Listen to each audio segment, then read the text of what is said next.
Salve, salve galera de Umbanda, bem-vindos a mais um podcast Papo de Umbanda, um mergulho no sagrado. Aqui quem fala é Marlon Martins, trago para vocês o capítulo de hoje, capítulo 12. Tá ok, meu povo? E vamos falar de liturgia na Umbanda. Como assim, Marlon, liturgia na Umbanda? Bom, se a Umbanda é religião, ela é feita de atos litúrgicos. Ou seja, Umbanda, meu povo, tem liturgia. Umbanda é coisa séria e as liturgias da Umbanda estão mais presentes em nosso dia a dia do que a gente consegue imaginar. Tá ok? Bom, antes de começar a falar sobre liturgia, novamente quero deixar meus contatos. Marlon Martins, tudo junto, Martins com 2 T's, @yahoo.com.br. Me mande suas dúvidas, mande o que você quer conversar e vamos ver se a gente consegue montar alguma coisa mais pra frente. Tá bom, gente? Bom, então quando o Marlon vem falar de liturgia na Umbanda, eu queria dar assim, uma ideia primeiro do que é, em essência, né, e significado a palavra liturgia e vir introduzindo aos poucos o conceito liturgia dentro da religião de Umbanda. Bom, a palavra liturgia ela tem uma origem grega. Ela significa serviço público ou trabalho público, ou ainda um ofício que esteja ligado ao benefício do povo. O vocábulo liturgia, ele é formado por raízes li, que significa povo, e urgia, que significa trabalho e ofício, em grego, tá bom? Dando aí o significado de liturgia, que é trabalho público ou trabalho para o povo ou serviço público.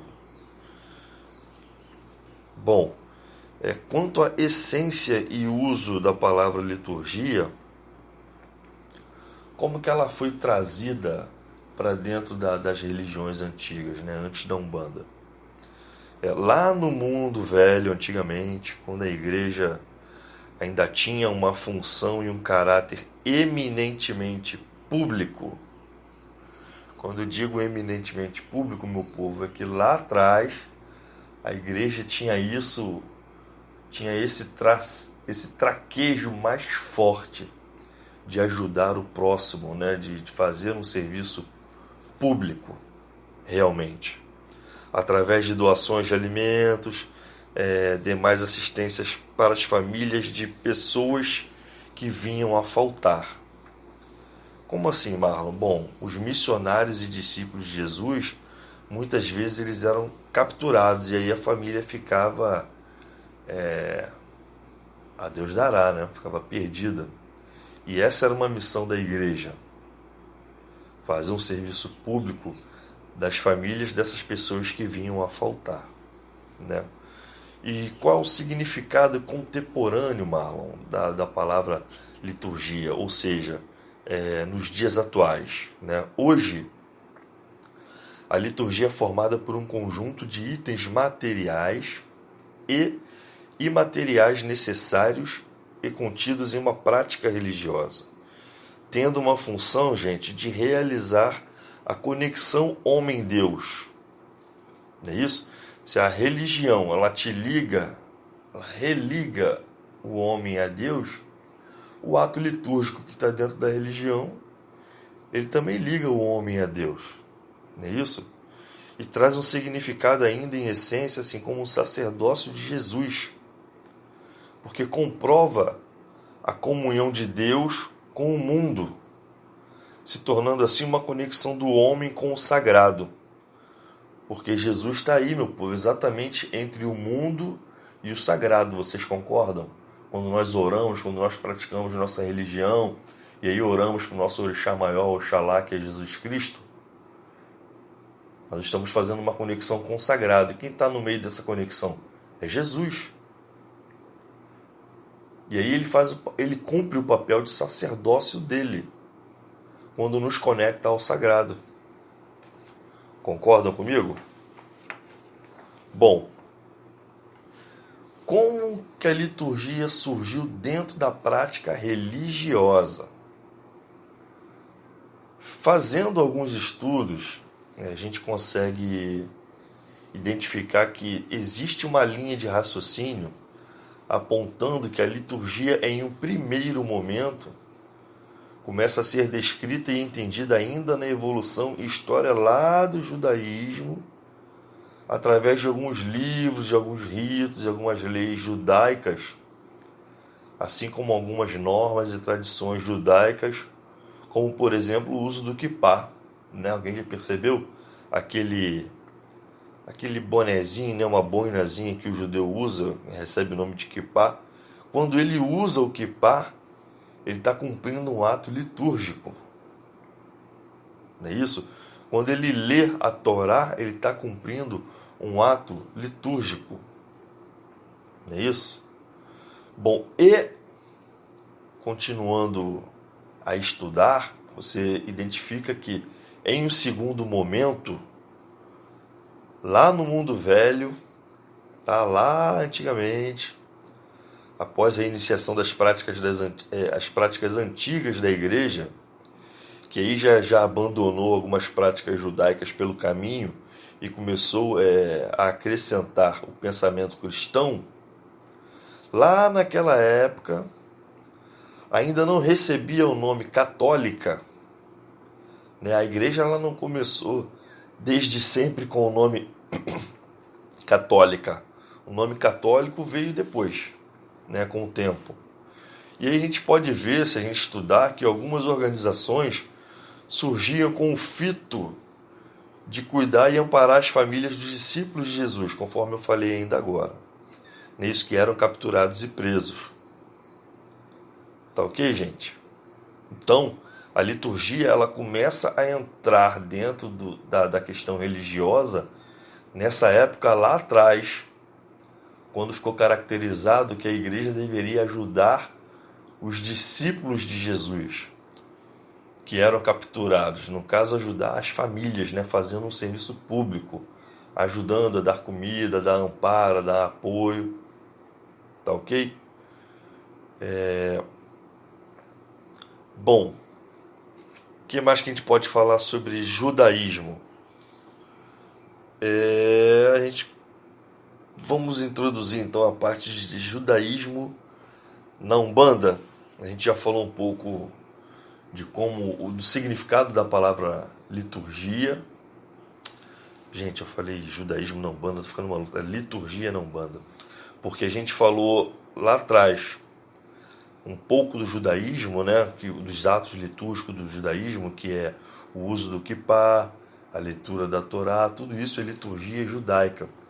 Toda religião, ou quase toda, não posso dizer todas porque não sou conhecedor de todas, quase todas as religiões têm liturgia, ou seja, conjuntos de coisas materiais e imateriais necessários para que aquele ato religioso aconteça. Não é isso, meu povo? Bom, e a liturgia na Umbanda, Marlon? Bom, a liturgia na Umbanda é o meio que o praticante da religião de Umbanda estabelece para se comunicar com o sagrado, através das práticas materiais e imateriais, como eu falei ainda agora. Não é isso, meu povo? Vamos lá. Então, dentro da Umbanda, os objetos, símbolos, orações, rituais, são todos agrupados numa determinada cerimônia. Então, a gente pode entender que isso é liturgia. E como eu falei lá no começo, Umbanda tem liturgia. Tá ok, meu povo? E como é conduzida essa liturgia na Umbanda? Bom, a liturgia na Umbanda é o que está contido em uma gira de Umbanda do início ao fim.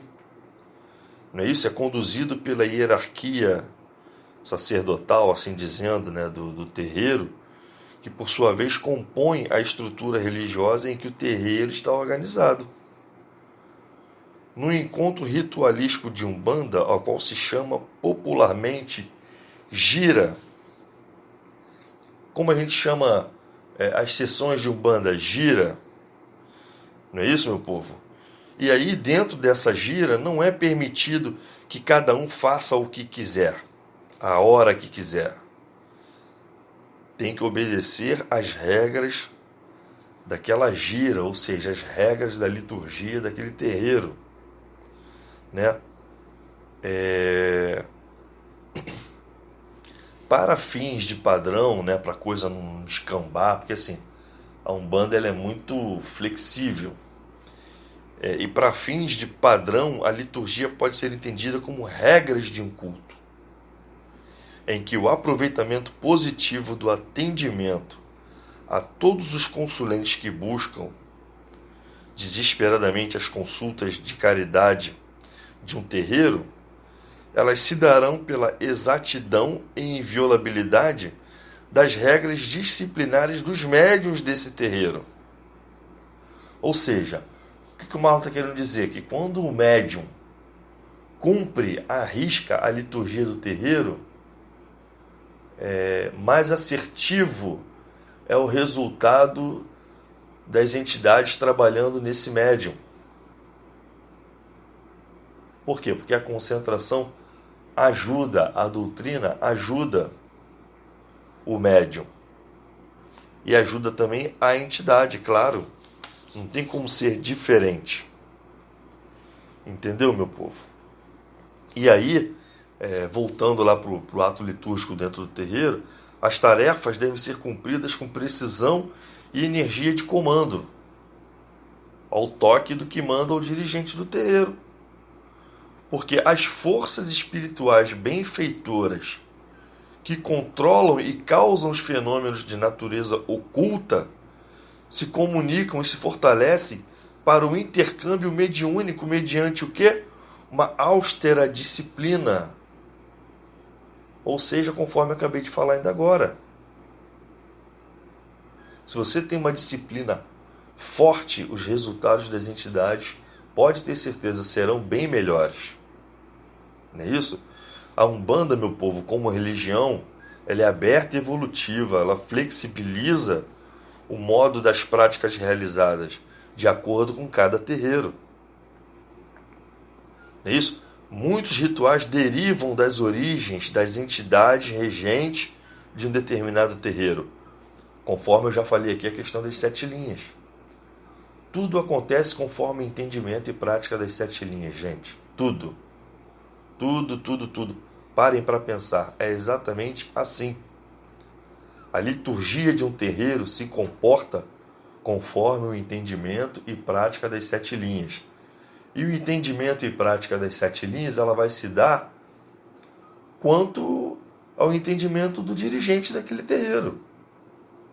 Se ele é de um determinado orixá, ele vai cultuar as 7 linhas de forma que seja mais fácil para a prática de trabalho e resultados daquele orixá, que é o pai e mãe de cabeça dele. Até aí tudo bem, gente? Tá legal? Bom, o que a gente pode falar mais de liturgia dentro da Umbanda? Eu acho que a liturgia não está só dentro da Umbanda. Eu acho que a liturgia está até no nosso cotidiano, não é isso? A liturgia para o umbandista está fortemente presente na sua vida e no seu dia a dia. Só que muitos não se dão conta. Vamos ver se é verdade? Vamos ver se o que o Marlon está falando é verdade? Bom, quando você passa por um despacho, você tem costume de pedir licença? Eu aprendi assim desde pequeno com a minha mãe. Pedir licença é uma forma respeitosa de passar próximo a um despacho. E aí eu peço licença. Isso é um ato litúrgico? É um ato litúrgico. Concordam? Se eu tenho problemas em casa e quero acender uma vela para os meus orixás, para o meu pai e minha mãe de cabeça, ou como muitas vezes eu faço, apenas para o meu pai de cabeça, ou apenas para a minha mãe de cabeça, que eu não sou obrigado a acender para os dois juntos. Isso é um ato litúrgico? É um ato litúrgico. Não é isso? Ah,